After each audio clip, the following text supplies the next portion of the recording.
চীনের কাছে 50 বছরে পানি ব্যবস্থাপনার মাস্টার প্ল্যান চেয়েছে বাংলাদেশ। জানাবো বিএনপিকে মানুষের আকাঙ্ক্ষার প্রতিফলন ঘটাতে পেরেছে।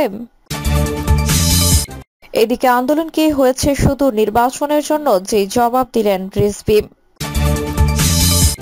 এবং সর্বশেষ জানাবো মিয়ানমারে নিহতের সংখ্যা ছাড়াতে পারে হাজার, বলল ইউএসজিএস। এতক্ষণ শুনলেন সংবাদ শিরোনাম, এবারে বিস্তারিত। চীনের কাছে 50 বছরে পানি ব্যবস্থাপনার মাস্টার প্ল্যান চেয়েছে বাংলাদেশ। শত শত বিস্তৃত নদী ও পানি ব্যবস্থাপনা পরিচালনার জন্য চীন থেকে 50 বছরের মাস্টার প্ল্যান চেয়েছে প্রধান উপদেষ্টা অধ্যাপক ডক্টর মোহাম্মদ ইউনুস। শুক্রবার বেইজিং এর রাষ্ট্রীয় অতিথি ভবনে চীনের পানি সম্পদ মন্ত্রী লি গুইয়িং এর সঙ্গে বৈঠকে তিনি এই আহ্বান জানান। অধ্যাপক ইউনুস চীনের পানি ও বন্যা ব্যবস্থাপনার প্রশংসা করে বলেন, চীন পানি সমস্যার সমাধানে বিস্ময়কর সাফল্য দেখিয়েছে। চীনা মন্ত্রীকে প্রধান উপদেষ্টা বললেন, আপনাদের যে সমস্যা রয়েছে আমাদেরও সেই একই সমস্যা, তাই যদি আপনারা আপনাদের অভিজ্ঞতা আমাদের সঙ্গে ভাগ করে নেন তাহলে আমরা খুশি হব। তিনি আরো বলেন, বাংলাদেশ একটি বদ্বীপ অঞ্চল, আমাদের দেশ শত শত নদীর পানি দিয়ে ঘেরা। পানি আমাদের জীবন দেয়, তবে কখনো কখনো এটি শত্রুতে পরিণত হয়। এখন জনসংখ্যা বহুগুণে বেড়ে যাওয়ায় আমাদের সতর্ক থাকতে হবে। নদী ক্ষতিগ্রস্ত হওয়ায় কোনোভাবে যেন আমাদের পরিবেশের ক্ষতি না হয়। চীনকে পানি ব্যবস্থাপনার মাস্টার হিসেবে অবহিত করে অধ্যাপক ইউনুস বলেন, বাংলাদেশ চীনের কাছ থেকে কিছু বা অনেক কিছু শিখতে পারে এবং তিনি চীনের প্রেসিডেন্ট শি জিনপিং এর পানি ব্যবস্থাপনা সম্পর্কিত দৃষ্টিভঙ্গি শেয়ার করার আহ্বান জানান। তিনি বলেন, আমরা আপনাদের কাছ থেকে শেখার জন্য এখানে এসেছি কিভাবে আমরা পানি সম্পদকে জনগণের জন্য উপযোগী করে তুলতে পারি।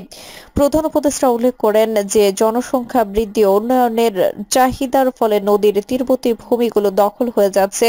তিনি বলেন, একই চাহিদা ভারতের উজান অঞ্চলেও বৃদ্ধি পেয়েছে। এছাড়া পলি জমার কারণে নদীগুলোর মাঝখানে নতুন ভূমি তৈরি হচ্ছে, যা কখনো কখনো নদীগুলোর প্রবাহ বাধাগ্রস্ত করে এবং তাদের মৃত্যু ঘটায়। চীনের পানি সম্পদ মন্ত্রী স্বীকার করেন যে চীন ও বাংলাদেশ পানি ব্যবস্থাপনায় একই চ্যালেঞ্জের মুখোমুখি। তিনি বাংলাদেশকে প্রযুক্তিগত সহায়তা ও বিশেষজ্ঞ পরামর্শ দেওয়ার প্রতিশ্রুতি দেন।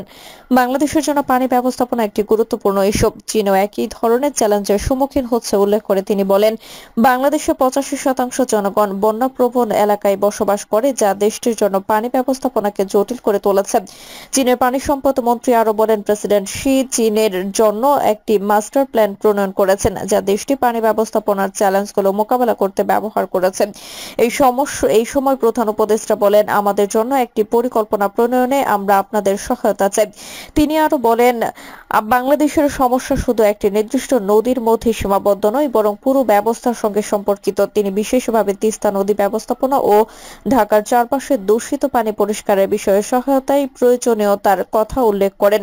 প্রধান উপদেষ্টা বর্তমানে চীনে 4 দিনের সফরে রয়েছেন। সেখানে তিনি চীনা নেতা ও বিনিয়োগকারীদের সঙ্গে বৈঠক করে পারস্পরিক সহযোগিতা বাড়ানোর প্রচেষ্টা চালাচ্ছেন। বিএনপিকে মানুষের আকাঙ্ক্ষার প্রতিফলন ঘটাতে পেরেছে। 15 বছরের আওয়ামী দুঃশাসনের সময় বিএনপির প্রতি সাধারণ জনগণের অনেক আশা আকাঙ্ক্ষা ছিল।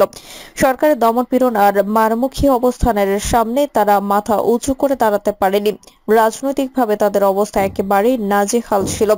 এমনকি কোনো আন্দোলনেই তারা সফলতার মুখ দেখেনি। তবে এই কথা ঠিক 5 আগস্ট শেখ হাসিনা পালানোর আগ পর্যন্ত বিগত 15 বছর বিএনপি নেতাকর্মীরা অবর্ণনীয় নির্যাতনের শিকার হয়েছেন। ছাত্র জনতার অভ্যুত্থানে আওয়ামী লীগের রাজনৈতিক মৃত্যু ঘটার পরে বিএনপি দেশের সবচেয়ে বড় রাজনৈতিক দল। কিন্তু দল যতই শক্তিশালী হোক না কেন, জনগণ যে কোনো সময় সবকিছু ওলটপালট করে দিতে পারে। কেউ না বুঝলেও বিদেশে অবস্থানরত বিএনপির ভারপ্রাপ্ত চেয়ারম্যান তারেক রহমান বিষয়টি বুঝতে পেরেছেন। এই ভাবনা থেকেই হয়তো কিছুদিন আগে তিনি বলেছেন, আগামী জাতীয় সংসদের নির্বাচন বিএনপির জন্য সহজ নয়। জনগণ ম্যাটার্স। জনগণ হচ্ছে আমাদের শক্তি, আমাদের সমর্থন। জনগণ সঙ্গে না থাকলে কি হয় 5 আগস্ট বুঝিয়ে দিয়েছে।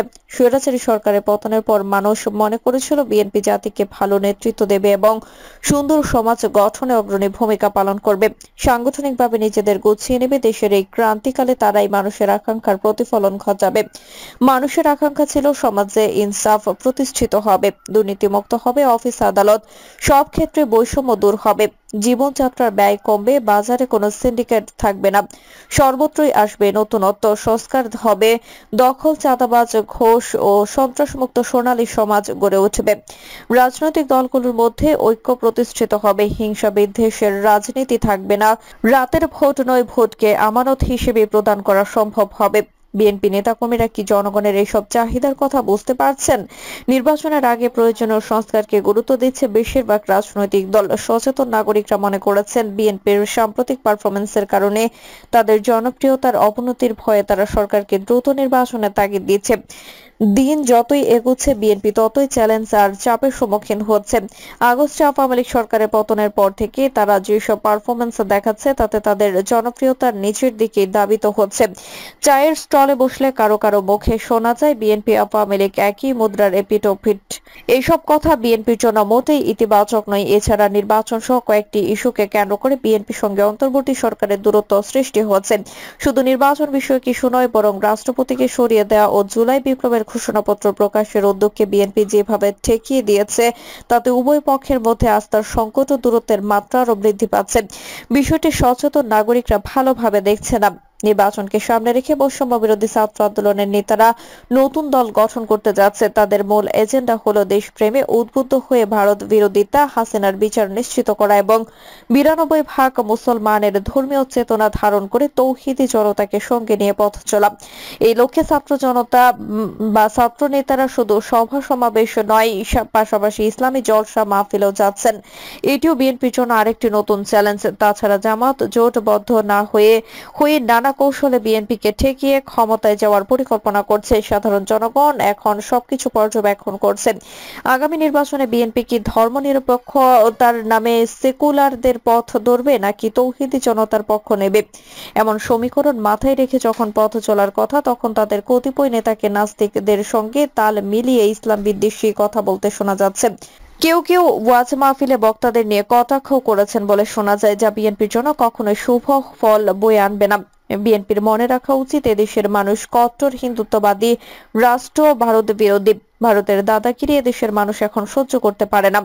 নতুন প্রজন্ম নতজানো মেজাজ লালন করে না। এই প্রজন্মের ছেলে মেয়েরা প্রয়োজনে এক বেলা খেয়ে হলেও মাথা উঁচু করে বাঁচতে চায়।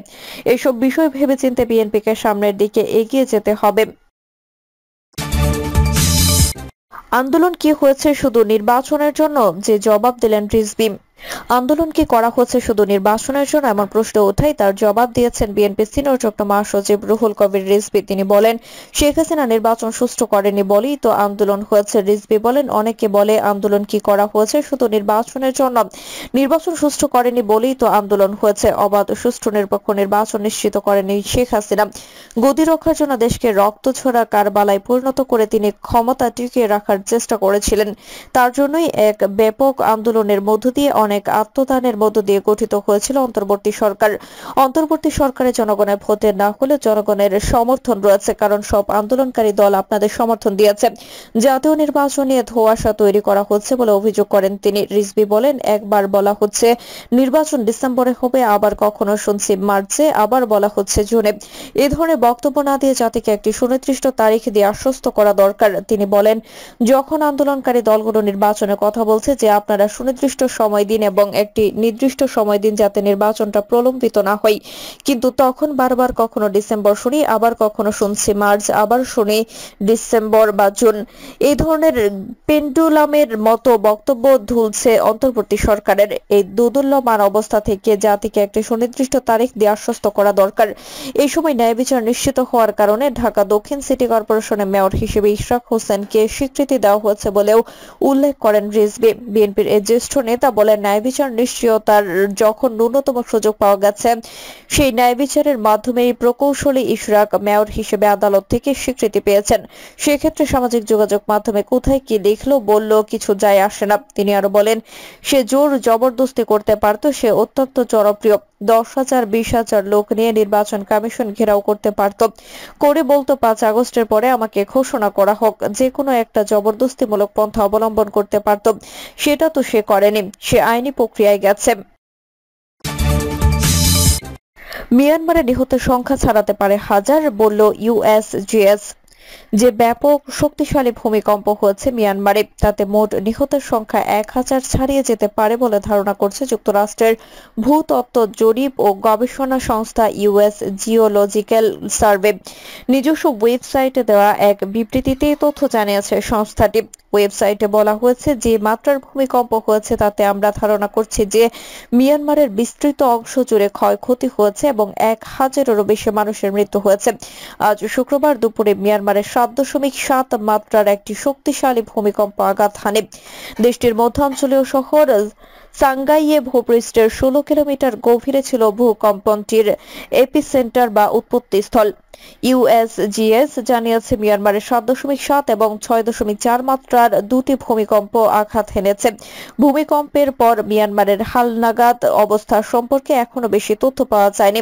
তবে থাইল্যান্ডে ক্ষয়ক্ষতির বিভিন্ন চিত্র, ভিডিও ও তথ্য আন্তর্জাতিক সংবাদ মাধ্যমে পাওয়া যাচ্ছে এবং এসব থেকে বোঝা যাচ্ছে যে ভূমিকম্পটি বেশ বিধ্বংসী ছিল। প্রিয় দর্শক, এই ছিল এখনকার সর্বশেষ সংবাদ। আপনি সব সংবাদ পেতে চ্যানেলটি সাবস্ক্রাইব করে বেল আইকনটি ক্লিক করে রাখুন।